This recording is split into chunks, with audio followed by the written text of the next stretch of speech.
Island ఏరియాలు YCP ప్రభుత్వం అంతకన్నా ఎక్కువ ఫెయిల్ అయింది. కనీస అవసరాలు కూడా చిన్న చిన్న రోడ్లు కూడా వేయలేని పరిస్థితిలో వైసీపీ ప్రభుత్వం ఉంది. ఈ రెండు చూస్తా ఉంటాం. ఇంకో మాట వెంకటరెడ్డి గారు ఏమన్నారంటే వీళ్ళు కూడా ఎవరు అంగన్వాడీలు కూడా ఎవరో ఇది చేస్తారని దానికే అంగన్వాడీ నాకు తెలిసి ఎందుకంటే ఈ కుల ప్రాతిపదిక జరగటం ఉంటేనే చాలా మంచిదని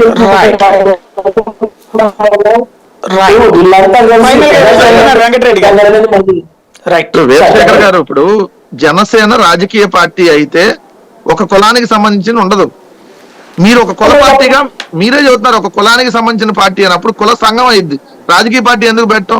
లేకపోతే ఒక పని చేయండి, ఎస్సీ ఎస్టీ రిజర్వ్డ్ నియోజకవర్గాలు 29 + 7 36 తీసేస్తే 139 ఉంది.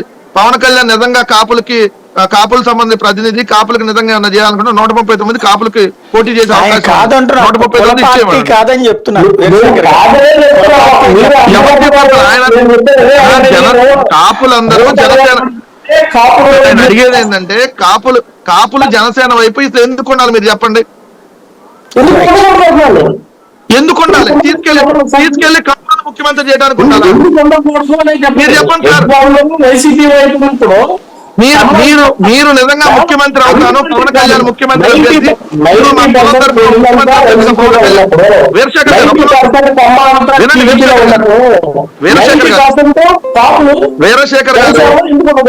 వీరశేఖర్ గారు, మీరు నిజంగా పవన్ కళ్యాణ్ చెప్పమనండి, ఇదిగో నేను కాపుల తరపున ప్రతినిధిగా వస్తున్నా, నేను కాపులు ఈ రాష్ట్రంలో ముఖ్యమంత్రి అవ్వాలి, ఇప్పటి వరకు కాపులు అవ్వలేదు, కమ్మ రెడ్లు వాళ్ళే అయ్యారు, కాపులు ముఖ్యమంత్రి అవ్వాలంటే నేను పోటీ చేస్తున్నా, నేను ముఖ్యమంత్రి అభ్యర్థి, చంద్రబాబు వచ్చి నాకు సపోర్ట్ చేస్తున్నాడు, నేనే ముఖ్యమంత్రి అభ్యర్థి అని ఇద్దరు చేత అనౌన్స్ చేయించుకొని ఓటు అడగండి. ఏమన్నా ఉంటే లేదా మీలాంటి ఎవరైతే అభిమానం